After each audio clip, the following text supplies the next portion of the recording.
সদস্য সচিব জনাব রুহুল কবির রিজভী এবং মিডিয়া সেলের প্রধান জনাব পাবেল, ডাক্তার পাবেল, আমরা আরও সংশ্লিষ্ট যে কয়েকজন আছে, আমরা সিকিউরিটি টিমের প্রধান সহ ব্রিগেডিয়ার সান সহ সরেজমিনে বিমানবন্দরে যেখানে তিনি অবতরণ করবেন সেই জায়গা থেকে কিভাবে কোথায় বসবেন এবং গাড়িতে উঠবেন এবং সমস্ত রাস্তা যে দিক দিয়ে উনি এবার কেয়ার হসপিটালে যাবেন, ওখান থেকে বাসায় আসবেন এবং অন্যান্য অনুষ্ঠান আমরা যেটা করতে চাচ্ছি সেটা সময় মতো আপনাদেরকে জানাবো। সেগুলো সরজমিনে আমরা একটু পরিদর্শন করে এবং সংশ্লিষ্ট সকল কর্তৃপক্ষের সাথে একটু সমন্বয় করতে গিয়েছিলাম। আর নিরাপত্তার বিষয়টি আলাদাভাবে সরকারের সংশ্লিষ্ট মহলের সাথে সব বিভাগীয় প্রধানদের সাথে আমাদের নিরাপত্তা টিমের যিনি প্রধান এবং অন্যান্য সদস্য আছেন তারা সমন্বয় করছেন বেশ কয়েকদিন থেকে। সরকারের পক্ষ থেকে আমরা বেশ সহযোগিতা পাচ্ছি এবং আমরা সারা দেশের আমাদের সমস্ত জেলা পর্যায়ে, উপজেলা পর্যায়ে, ইউনিয়ন পর্যায়ে পর্যন্ত আমাদের সকল সংগঠনের, বিএনপি সহ সকল অঙ্গ সংগঠনের সকল নেতা কর্মীকে আমরা ইনস্ট্রাকশন দিচ্ছি কিভাবে তারা 24 তারিখের রাতের মধ্যে অথবা 25 তারিখের সকালের মধ্যে তারা আমাদের প্রিয় নেতাকে স্বাগত জানাতে ঢাকায় আসবেন। এর মধ্যে সারা দেশের সমস্ত জনগণের মধ্যে ব্যাপক উৎসাহ উদ্দীপনা আছে।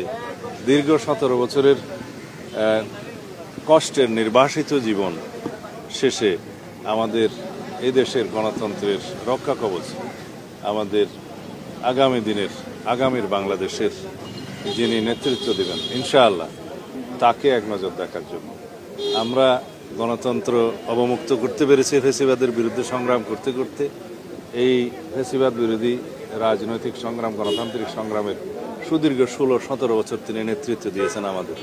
তো সুতরাং আমরা চাই যেন তার এই ঐতিহাসিক প্রত্যাবর্তন যেন বিগত 55 বছরের ইতিহাসে যেভাবে যা কিছু দৃষ্টান্ত আছে তাকে ছাড়িয়ে যায় এবং আগামী 55 বছরের ইতিহাসেও যেন সেরকম কোনো ঐতিহাসিক ঘটনা না হয়, সেরকম একটা আমরা স্মরণীয় করে রাখার জন্যই আমাদের সমস্ত আয়োজন হচ্ছে। আশা করি সারা দেশের মানুষের জন্য অপেক্ষা করছে। আপনাদের সকলের সহযোগিতা প্রয়োজন। আমরা সময় মতো দেশের সকল media, electronic, print media, online media সহ সকলের সাথে এবং বিদেশি মিডিয়াও যারা এখানে কর্মরত আছে, কার্যকর আছে, তাদের সকলের সাথে কথা বলবো। আপনারা জানতে পারবেন। আমরা একটু নকশাগুলো চূড়ান্ত করি। বাংলাদেশ বিমানের যেটা নিয়মিত ফ্লাইট, যেটা কমার্শিয়াল ফ্লাইট, সেটাতেই উনি আসছেন এবং সেটা ল্যান্ডিং টাইমটা 11:55 ঢাকা বিমানবন্দরে, 12টাই বলতে পারি আমরা। সংবর্ধনা 300 ফিটে দেওয়া হবে এমন একটা নিউজ।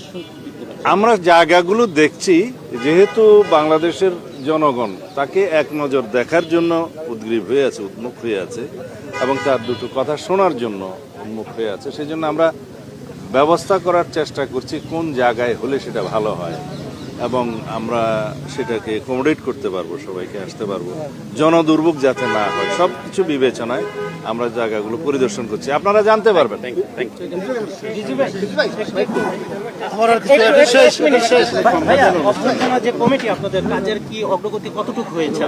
অনেক দূর অগ্রগতি হয়েছে।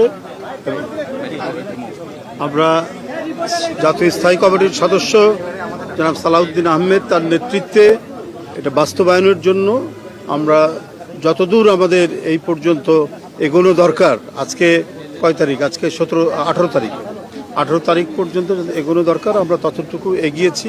আমাদের অন্তর্ভুক্ত যারা সদস্যরা রয়েছেন তাদেরকে বিভিন্নভাবে দায়িত্ব দেওয়া হচ্ছে, সারা দেশে যোগাযোগ করানো হচ্ছে এবং তারা যোগাযোগ করছেন যাতে একটা, যেটা সালাউদ্দিন সাহেব বললেন যে এটা সমাবেশ যেটা হবে, সমাবেশ বলতে যে মানুষের যে উপস্থিতি যেটা হবে, এটা হবে ঐতিহাসিক নিঃসন্দেহে। সেই ইতিহাসের স্মরণীয় জনসমাগম নিশ্চিত করার জন্য আমাদের এই কমিটির নেতৃবৃন্দরা দিনরাত তারা পরিশ্রম করছেন এবং কাজ করে যাচ্ছেন। Thank you.